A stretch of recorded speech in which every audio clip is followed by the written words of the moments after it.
السلام علیکم ناظرین، سلامتی ہو آپ پر جہاں بھی آپ ہوں۔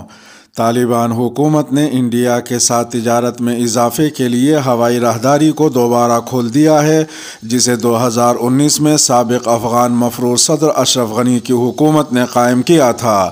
طالبان حکام کا کہنا ہے کہ اس راستے سے کچھ سامان انڈیا پہنچا ہے۔ BBC پشتو کی ایک خبر کے مطابق طالبان کی وزارت صنعت و تجارت کے ترجمان ملا عبدالسلام جواد نے کہا کہ ان کی حکومت ایک معاہدے کے تحت انڈیا کے ساتھ تجارتی تعلقات کو وسعت دینے کی کوشش کر رہی ہے۔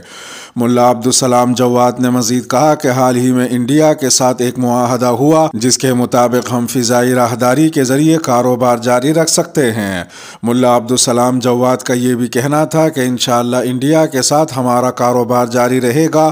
گزشتہ سال کے مقابلے اس سال انڈیا کے لیے ہماری تجارت اور اشیاء کی برآمدات میں اضافہ ہوگا۔ طالبان حکام کا کہنا ہے کہ گزشتہ ایک سال کے دوران افغانستان سے 30,000 ٹن دستکاری کا سامان انڈیا بھیجا گیا ہے۔ واضح ہے کہ 2020 میں افغانستان نے انڈیا کو $499 ملین کا سامان بھیجا تھا۔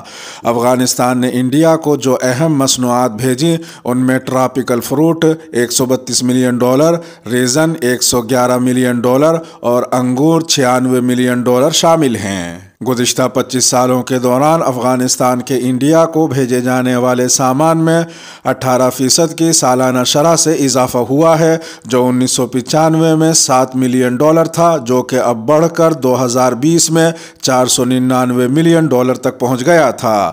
طالبان حکومت کے قائم مقام وزیر تجارت ملا نور الدین عزیزی کا کہنا ہے کہ انڈیا کے ساتھ وسیع معاہدے کرنا افغانستان کے مفاد میں ہے۔ انہوں نے مزید کہا کہ اگر روس اور قزاقستان کو گندم کی پیداوار میں مسائل کا سامنا کرنا پڑتا ہے تو ہم متبادل کے طور پر انڈیا کے ساتھ گندم کی خریداری کا معاہدہ کرنا چاہیں گے۔ اس کے علاوہ کینیڈا کے ساتھ بھی معاہدہ کرنا چاہیں گے۔ انڈیا اور طالبان کے مابین ان تازہ رابطوں پر پاکستان کا رد عمل تاحال سامنے نہیں آیا ہے، لیکن ماضی میں پاکستان اپنے پڑوسی انڈیا اور افغانستان کے تعلقات سے زیادہ خوش نہیں تھا۔ پاکستان کی مزاحمت کی وجہ سے زمینی راستے سے تجارت نہیں ہو پا رہی ہے۔ اس سے کچھ عرصہ قبل طالبان حکومت نے فضائی راہداری کے ذریعے چین کو 20 ٹن ایندھن برآمد کرنے کا اعلان کیا تھا۔ دوسری جانب طالبان حکومت کے ایک سینئر عہدیدار شیر محمد عباس استنکزئی نے انڈیا کے ٹیلی ویژن پر نشر ہونے والے ایک انٹرویو میں کہا کہ انڈیا کو چاہیے کہ وہ افغانستان کے ساتھ اپنے پرانے تعلقات کو جاری رکھے اور فضائی راہداری کو تجارت کے لیے گزشتہ چند سالوں کی طرح کھلا رکھے۔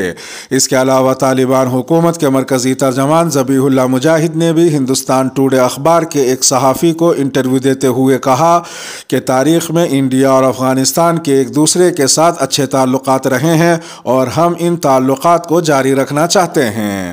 ادھر ایک دوسری خبر میں افغانستان میں اقوام متحدہ کے امدادی مشن یعنی یوناما کی سربراہ روزا اوتن بائیفا نے کابل میں طالبان حکومت کے وزیر داخلہ سراج الدین حقانی سے ملاقات کی ہے۔ اس ملاقات میں وزیر داخلہ سراج الدین حقانی نے اقوام متحدہ کے امدادی مشن کی سربراہ کو یقین دلایا کہ طالبان حکومت اقوام متحدہ کے ملازمین اور ان کے دفتروں کو تحفظ فراہم کرے گی۔ اس ملاقات میں اقوام متحدہ کے امدادی مشن کی سربراہ اور سراج الدین حقانی نے افغانستان کے لیے انسانی امداد کی پائیداری کی ضرورت پر بھی زور دیا اور خوست اور پکتیا صوبوں میں زلزلہ متاثرین کو رہائش فراہم کرنے کی پیش رفت پر بھی بات کی۔ سراج الدین حقانی نے اقوام متحدہ کے سیاسی دفتر کی سربراہ روزا اوتن بائیفا کا خیر مقدم کرتے ہوئے ان تمام ممالک اور تنظیموں کا شکریہ ادا کیا جنہوں نے پکتیکا اور خوست صوبے میں زلزلے کے متاثرین کی مدد کی تھی۔ ایک تیسری خبر میں چھٹی جماعت سے اوپر کی لڑکیوں کے اسکولوں کو دوبارہ کھولنے کے مطالبات کو لے کر مغربی طرز کے حقوق کے علمبردار چند خواتین نے کابل میں ایک مظاہرہ کیا ہے۔ ان مظاہرین نے طالبان حکومت سے لڑکیوں کے اسکولوں کو فوری طور پر دوبارہ کھولنے کا مطالبہ کرتے ہوئے کہا کہ ہم امارت اسلامیہ سے کہتے ہیں کہ وہ اسکول دوبارہ کھولیں اور لڑکیوں کو اسکول جانے دیں۔